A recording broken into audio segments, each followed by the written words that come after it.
And guider Vishwajeet sir. Welcome back our channel Vishwajeet classes. चलिए दोस्तों start करते हैं आज के क्वेश्चन। एक क्वेश्चन 10वीं एग्जाम के लिए बहुत इंपॉर्टेंट है, इस वीडियो को अंत तक देखें, स्किप ना करें, ठीक है ना दोस्तों। और इस बार एग्जाम देना है तो वीडियो को अंत तक देखना ज़रूर, बिल्कुल ठीक है। The pace for living is written by dot dot dot. Chapter first है, ये पूछ रहा है जीवन की गति के राइटर कौन है, तो कोई और नहीं है आर्ची हसियन से, याद रखना होगा। In the pace for living the writer capture agony of the man. आखिरकार इस चैप्टर में लेखक ने किन चीज़ों को दिखाने का प्रयास किया है, तो एगोनी का मतलब होता है दुख यातना है किस व्यक्ति की, तो वह मॉडर्न हो जाएगा दोस्तों, राइट आंसर ए हो जाएगा, ठीक है ना। आगे क्वेश्चन में बढ़ता हूँ, क्वेश्चन नंबर 3 की तरफ बढ़ते हैं। The director talks about how is the advice everybody what they should do product the. आखिरकार लेखक जो है, नरेटर जो है, मी यानी क्लोजिबिट से क्वेश्चन लिया गया है दोस्तों, जिसके राइटर जॉन लैक्सो है। याद करके जाइएगा राइटर का नाम और उनके लेख का नाम, बहुत इंपॉर्टेंट एग्जाम में 7, 8, 10 नंबर की तैयारी होगी मेरे भाई, 10 नंबर की तैयारी करेगा तुम इसमें, ठीक है ना। करके जाओ डियर स्टूडेंट, करके जाओ। तो कह रहा है कि आखिरकार लेखक जो हैं किस चीज़ के बारे में प्रतिदिन लोगों से एडवाइस करते रहते हैं, ठीक है ना। तो वह है इकोलॉजी के बारे में डिस्कस करते हैं कि इसको कैसे प्रोडक्ट करना चाहिए, कैसे बचाना चाहिए, हमेशा दिन भर उनका यही काम होता है। The narrator told the mister William do not burn the leaves as it dash for the year and ecological. आखिरकार कहते हैं लेखक कि मिस्टर विलियम, उसी चैप्टर का है मी एंड इकोलॉजी बिट का, मिस्टर विलियम आपको इस प्रकार से पत्तों को खुले में नहीं जलाना चाहिए, यानी पत्ते को जलाना ही नहीं चाहिए, क्योंकि यह हवा और हमारे पर्यावरण के लिए क्या होगा, दूषित होगा, ठीक है ना। तो इस चीज़ का विशेष ध्यान रखना है। इसका राइट आंसर हो जाएगा बैड। क्या हो जाएगा, बैड हो जाएगा, ठीक है ना दोस्तों। तो नेक्स्ट क्वेश्चन की तरफ बढ़ते हैं। आखिर में आपको पता है कि पत्ते जलाने से सही बात है धुआं होगी और हमारे वातावरण को और हमारे पर्यावरण को दूषित करने का प्रयास करेगी, तो इसीलिए लेखक उनको समझाते हैं। क्वेश्चन नंबर 5 की तरफ बढ़ते हैं। क्वेश्चन नंबर 5 क्या है, तो क्वेश्चन 5 कहता है the lesson Gillu is about true friendship between a dash human beings and an dash. आखिर के बताने की कोशिश किया गया है। आपको पता है ना, गिल्लू पढ़े होंगे, गिल्लू का फेवरेट क्या है जी, बताओ कमेंट में, क्या है बताओ जल्दी, कमेंट बॉक्स में बताओ कि गिल्लू का फेवरेट क्या है। चलिए ये आपके लिए क्वेश्चन है। और ये गिल्लू जो है किस चैप्टर से ली गई है, अर्थात गिल्लू ही है। इसका राइटर कौन है, इतना तो आप करोगे कमेंट, जल्द से जल्द कमेंट बॉक्स में मुझे कमेंट करके बताएं, ठीक है। तो बात ये है कि एनिमल हो गया, एलियन हो गया, माइक्रोस ऑर्गेनिज्म हो गया, गोस्ट हो गया। तो गिल्लू आपको पता है एक छोटी सी जीव है, जानवर है, एनिमल है, ठीक ना, एलियन नहीं है, तो राइट आंसर ये हो जाएगा। Everyone told the narrator that squirrel would not dash after being attacked so badly by crow। उसी चैप्टर का क्वेश्चन है। सब लोगों ने लेखक को, नैरेटर में होता है, लेखक ने समझाया कि अरे यार ये गिलहरी जो है ना, जो गिलहरी छोटी सी गिलहरी है, जिस प्रकार 2 कौवे ने उसको घायल किया है ना, उस घायल की वजह से बच नहीं पाएगी, यानी बच नहीं पाएगी मतलब लाइव नहीं हो सकती है, जीवित नहीं रह सकती है। तो ऐसी ऐसी बातें, राइट आंसर सी हो जाएगा। तो समझिए मेरी बातों को, एकदम एग्जाम में डिट्टो क्वेश्चन मैच करेगा मेरे दोस्तों नेक्स्ट क्वेश्चन क्या है, the lesson what is wrong with Indian films, the author compares Indian films with dash film. आखिरकार इस चैप्टर एक चैप्टर ही है, what is the wrong with Indian films. Satyajit Roy इसके राइटर हैं। वो कहना क्या चाहते हैं कि हमारी फिल्में जो होती हैं बाकी फिल्मों से किस प्रकार से अलग है, कंपेयर करना चाहते हैं। तो आखिरकार किस फिल्मों से कंपेयर करना चाहते हैं, तो कोरियन है, जापानीज़ है, वेस्टर्न है, पाकिस्तानी है। तो आपको पता है कि ये बातें किसकी चल रही है, ये बातें चल रही है वेस्टर्न की, ठीक है। तो बात हम आगे बढ़ते हैं नेक्स्ट क्वेश्चन की तरफ। बहुत अच्छी प्यारा सा क्वेश्चन है। ऑन एंड स्वी was the fighting dash in Verma. आखिरकार वर्मा में किसकी लड़ाई करती है जी, तो डेमोक्रेसी की लड़ाई करती है। कौन, स्वीकी। क्या कहते हैं, एक चैप्टर है स्वीकी का, बहुत ही एक्सेप्टेंस स्पीच, याद रखिएगा। इसके राइटर का नाम है आंसन स्वीकी। जो बर्मा में डेमोक्रेसी के लिए वह लड़ाई करती है, फाइटिंग करती है। फाइटिंग का अर्थ मतलब युद्ध है होता है यहाँ से, ठीक है ना दोस्तों। क्वेश्चन नंबर 9 की तरफ बढ़ते हैं। एकदम बहुत ही अच्छी प्यारा सा क्वेश्चन है। Lesson once upon a time the old man was dash. तो आपको पता है कि बहुत ही प्यारा चैप्टर है, ठीक है ना, वंस अपॉन ए टाइम। जल्द से जल्द आप मुझे कमेंट करके बताएं कि आखिरकार इस चैप्टर का राइटर कौन है मेरे भाई। चलो मेरे दोस्त बताने का प्रयास करना इसका राइट आंसर क्या होगा। तो वो महिला जो थी ना बहुत ही वाइज थी, बुद्धिमान थी, लेकिन ब्लाइंड भी थी, याद रखिएगा। इसमें कोई शक संदेह नहीं है, इसका राइट आंसर वाइज होगा, ऑप्शन बी होगा। ठीक, नेक्स्ट क्वेश्चन की तरफ हम बढ़ते हैं। आखिर का नेक्स्ट क्वेश्चन है कि आप थोड़ा सा गौर कीजिएगा, बहुत ही प्यारा क्वेश्चन है। The young people asked to the old many questions whose answer could only be given by one words, one who could। आखिरकार ये क्वेश्चन क्या है। जब कोई आदमी, कोई युवा उस बूढ़ी औरत से कोई क्वेश्चन पूछता है तो वह किसी बार के क्वेश्चन को बताने में बिल्कुल वह सक्षम रहती है, ऐसा माना जाता है। तो आखिरकार क्या है, माने वो चीज़ किस पे। तो इस हियर करने में, स्मेल करने में, या रीड करने में, या सी करने में। तो क्वेश्चन आप देख रहे हैं ना, जो बहुत ही अच्छा क्वेश्चन है, 10 है। तो इसका राइट आंसर बताने का प्रयास करें तो वो उस क्वेश्चन को सी करने की बात राइट हो जाएगी, D option. Indian have shown the power to make a dash changes and of becoming used to new situations। आखिरकार ये फिल्म, उसी फिल्म का चैप्टर सत्यजीत रॉय की। आखिरकार ये फिल्में जो हैं उसमें जो भी चीज़ें दिखाई गई है, परिवर्तन दिखाई गई है, जो भी परिस्थितियाँ दिखाई गई है, वह क्या चीज़ शो करना चाहती है, आखिरकार क्या चीज़ शो करना चाहती है। तो चेंजिंग हमारे फिल्मों में लिटिल चेंजिंग से आप जानते हो ना, लिटिल करते करते हम लोग बिगेस्ट चेंजिंग भी आ गया इसकी फिल्मों में, ठीक है ना। तो पहले की सिचुएशंस में बहुत सारी बदलाव हुई, लेकिन पहले तो लिटिल किया गया था। The two girls forget there and become the friends again. आपको पता है ना, दो लड़कियों की कहानी, ठीक है, याद होगी। अकुल्या, अकुल्या से याद आ गया होगा, ठीक है ना। और दूसरी गर्ल का नाम आप कमेंट में बताओगे, अकुल्या के फ्रेंड्स कौन बनती है। तो आखिरकार दोनों लड़कियां, आपको पता है ना, two girls wiser than man chapter का नाम है, जिसमें दो लड़कियां जो होती है उससे झगड़ा करती है, कीचड़ उछालती है, और एक दूसरे को क्या करती है, बहुत झगड़ा करा देती है दोनों मिलकर, और दोनों बाद में जाकर खेलना शुरू कर देती है, और उसके परिवार वाले ज़बरदस्त गाली गलौज करते रह जाते हैं, और ये दोनों को दोनों खेलने के निकल जाती है। तो चैप्टर की कहानी बहुत अच्छी भी है, और आप लोग पढ़े भी होंगे, मुझे उम्मीद करता हूँ, ठीक है ना। तो आखिर का वो क्या चीज़ है, उनके बीच में क्या होता है, एंगर होता है, जीलियस होता है, नेवी होता है, या फॉर्म्स होता है। तो राइट आंसर इसका देखेंगे तो दोस्तों वो लोग एंगर होता है लो, ठीक है ना, लेकिन वो चीज़ों को भूल कर वो आगे बढ़ जाता है लोग, क्योंकि बच्चे बच्चे होते हैं मेरे भाई। चलो नेक्स्ट क्वेश्चन की तरफ बढ़ते हैं। आखिरकार नेक्स्ट क्वेश्चन क्या है।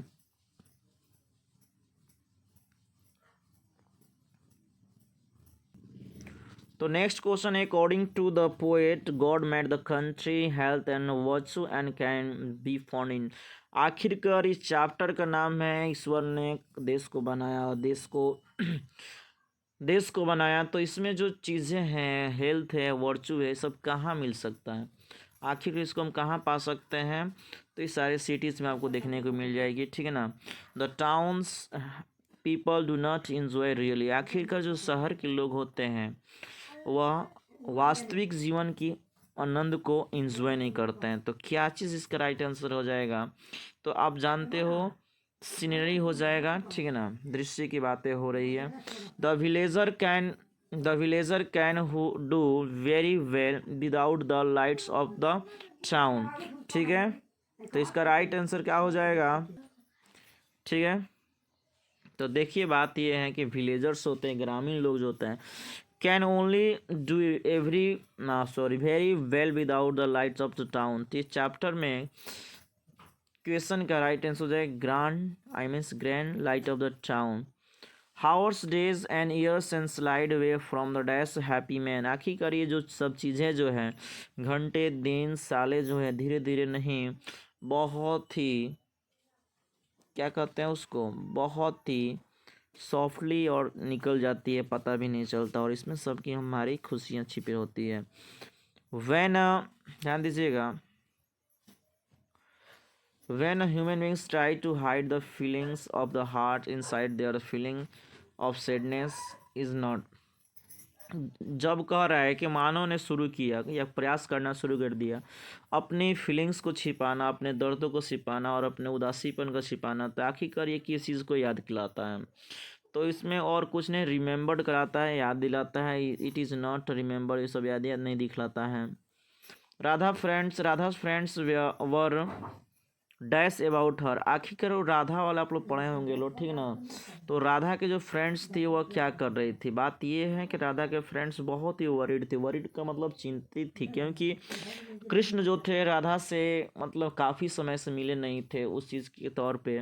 और राधा की दोस्त भी, क्योंकि राधा उदास थी तो उसकी सहेलियां भी उदास पड़ी हुई थी, ठीक है ना। तो इसलिए वरीड हो जाएगा, चिंतिताएँ हो जाए, मीन्स चिंता कह सकते हो, चिंतित थी।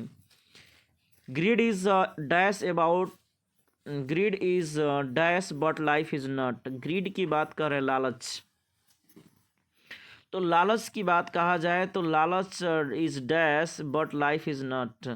लालच जो है इनलेस है, असीमित है। इसकी जो है लालच आप जानते हैं कि इसकी कोई ये नहीं है, जितना मिलेगा उतना ही बढ़ता जाएगा। जिससे मैं आप लोग वो पढ़े ना उसको, सात घड़े वाला कहानी सोने वाली, तो उसी चैप्टर से हम।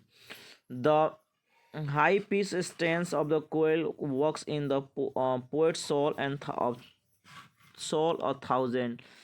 आखिर मैं बात करूं कोयल, आप लोग भी कोयल की साउंड सुने होंगे। जब कोयल जो होती है वो बोलती है, अब तो आप भी बोल के बताओ कैसे बोलती है भाई। विद्यार्थी बात यह है, बच्चा पार्ट है, थोड़ा ध्यान दीजिएगा मेरे बातों को। एक कोयल जो होती है, इनकी जो मधुर स्वर होती है वह हमारे अंदर, एक बात की बात बोलूं तो हमारे अंदर कई मेमोरीज को उत्पन्न कर देती है, यादों को, बचपन की यादों को, हर चीज़ की यादों को वो तरोताज़ा कर देती है। कोयल ही है, ठीक है ना। As a result of every hard work the potters the dash beat fast. आप लोग पॉटर के बारे में पढ़े होंगे। लोग पॉटर कह रहे हैं ना, आखिर के रिजल्ट के बाद उसने वर्क करना किस प्रकार से वह शुरू किया था, तो बहुत ही हार्ट का मतलब होता है ना, बहुत हृदय से निकल सकते हैं, दिल से काम उसने करना शुरू किया था। ये बातें आप लोगों को समझ में आ रही है? और भी बातें कुछ हम समझाने वाले हैं जो आपके ध्यान देना वाला है। The poet new Martha when he was a dash. Martha वाला चैप्टर से लिया गया है। तो मार्था से संबंधित बातें क्या है, तो वह चाइल्ड थी। मार्था के बेन वह चाइल्ड थी, इस बात को याद रखना है। हल्कू हियर्ड, हल्कू जनवरी नाइट से लिया गया है चैप्टर, ठीक है ना। मुन्नी की बात आएगी जल्दी, आप लोग चिंता मत कीजिए। Halku heard some munching and crunching sounds coming from dash. आखिर जब हंकू को सुनाई दी जाए, कह रहे यार वो जो खेत जो होता है ना, खेत को क्या कर रहा था वो रात को, आप लोग ना गुड़िया जिसे भोजपुरी में हम लोग बोलते हैं क्या, उसका देख रेख करने के लिए वहीं पर सोता है। तो जब देखा कि अरे यार इसमें तो बहुत सारे यहाँ से साउंडिंग आ रही है, बातें आ रही है, माने अफरा तफरी मच रही है, तो वो क्या करता है सर्दन झट से, वह करता क्या है, तो झट से वह हाउस से निकलता है, टेरेस से निकलता है, ग्लोब से निकलता है, या इसका क्या कहते हैं। तो देखिए ऑप्शन बहुत इसका राइट आंसर है। आपको लास्ट में मैं आंसर बताऊंगा, जल्दी आप कमेंट में बताएं कि इसका राइट आंसर क्या होगा। आपके लिए भी का दो क्वेश्चन छोड़ देना चाहिए। Dash path of the Allegri development is widely referred to as the allergy march, ठीक है ना। तो ये चैप्टर्स आप पढ़े होंगे, ये पोइट्री सेक्शन से ली गई है।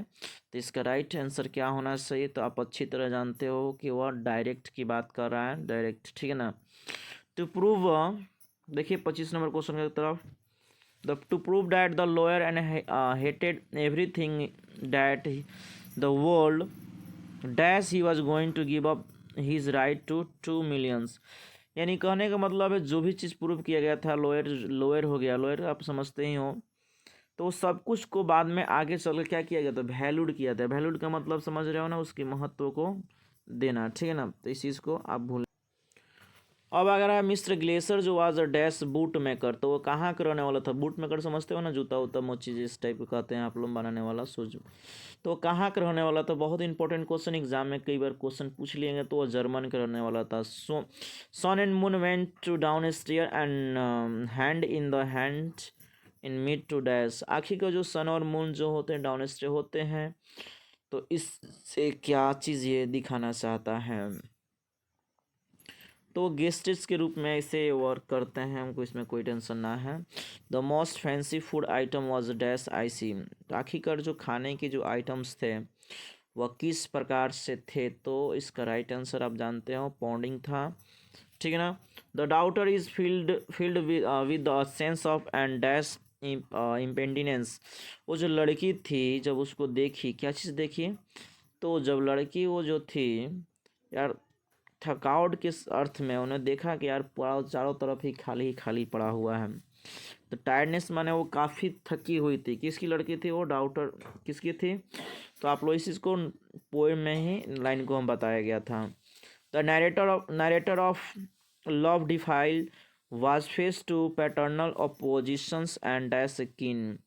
तो आखिर का नरेटर जो है लव डिफील्ड का, वह कहना क्या चाहते हैं, किस चीज़ को दिखाने का प्रयास कर रहे हैं? तो देखिए वह वेलिकोज को दिखाना पसंद करते हैं। चलते हैं थोड़ा सा और, ग्रामर सेक्शन से स्टार्ट होता है। बहुत ही अच्छी क्वेश्चन है, फोकस करना है। It is not good running away dot your loved ones. यानी इट इज़ नो गुड, यह सही नहीं होगा। रनिंग अवे मतलब उस चीज़ का पीछा करना का सेंस में, कि या किसी चीज़ के सेंस में यूज़ किया गया है। तो सेंस पकड़िएगा, इस प्रीपोजिशन है, प्रीपोजिशन पूछना चाहता है कि आखिर इसमें क्या होगा। तो अवे फ्रॉम, एक आप फ्रेजल वर्ब का नाम भी सुने होंगे, अवे फ्रॉम, इसी से दूर रहना। ठीक है ना। तो इसका राइट आंसर हो जाएगा अवे फ्रॉम। तो यहाँ फ्रॉम हो जाएगा, बी ऑप्शन हो जाएगा। Where were you always fond, आप हमेशा इस चीज़ को पाते होंगे या पाए हैं थे। रीडिंग साइंस फिक्शन, यानी रीडिंग जो हो गया, रीडिंग इस साइंस होइएगा, फिक्शन समझने का था कहानी। तो ये कहना क्या चाहता है? प्रीपोजिशन पूछना चाहता है। तो मेरे दोस्त आप याद रखना, फॉन्ट जहाँ भी हो ऑफ लगा देना। ठीक है ना। फॉन्ट जहाँ भी दिखाई दे ऑफ लगा देना। उसके बाद V4 तो लगता है, ये नहीं तो V5 लगता है। ठीक है ना भाई। V5 का मतलब प्लूरल नाउन सेंस में जाएगा। V5 नहीं लगेगा, ऑफ के बाद V4 ही लगेगा। Atul can't concentrate on dash books as he has headaches। यहाँ पर आर्टिकल से क्वेश्चन पूछा गया मेरे दोस्त। तो पूछ रहा है कि अतुल्य जो है वो अपने किताबों पर क्या नहीं कर पा रहा है जी? कंसंट्रेशन नहीं कर पाता है, ध्यान को केंद्रित नहीं कर पाता है। तो पहले वाला में तो बुक्स लगा हुआ है, तो इसमें तो नो आर्टिकल इसमें नहीं लग सकता है, यानी इसमें नो आर्टिकल्स लगेगा। लेकिन ही हैज़ डैश हेडेज, उसका सर दर्द, मतलब समझ रहे हो ना, सर दर्द। तो पहली बात है, तो Atul can't concentrate on the books. ठीक है ना। देखिए बहुत सारे इसमें कंफ्यूजन क्वेश्चन में दिया हुआ है, लेकिन आप ध्यान रखिएगा, पहले वाला में दो लगा सकते हैं और तीसरे में नो आर्टिकल का प्रयोग कीजिए, कोई दिक्कत नहीं है। ठीक है ना। हेडेज को तो आप काउंट कर नहीं सकते हैं, तो ही हेडेज चलेगा। Surabhi is dash Lata Mangeshkar of school, यानी यहाँ पर बताया गया है कि सुरभि जो है किस रूप में है? तो सुरभि जो है, Surabhi is the Lata Mangeshkar of our school, यानी सुरभि जो है वो जो लता जो सिंगर है ना उसकी जैसी है। तो द का मतलब वही के सेंस में यूज किया जाता है। अब पूछ रहा है द सिनोनिम्स ऑफ पेंडर।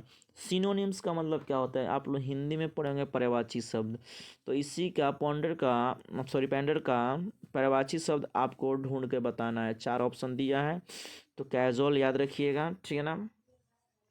अब पूछ रहा है the synonyms of civil. Civil का मतलब क्या होता है? सिविल ड्रेस सुने होंगे, घरेलू टाइप। तो इसका पूछ रहा है कि सिनोनिम्स क्या है? तो आप लोग देखिएगा, सिविल ड्रेस का नाम सुने होंगे लोग, काफ़ी वर्ड फेमस हैं।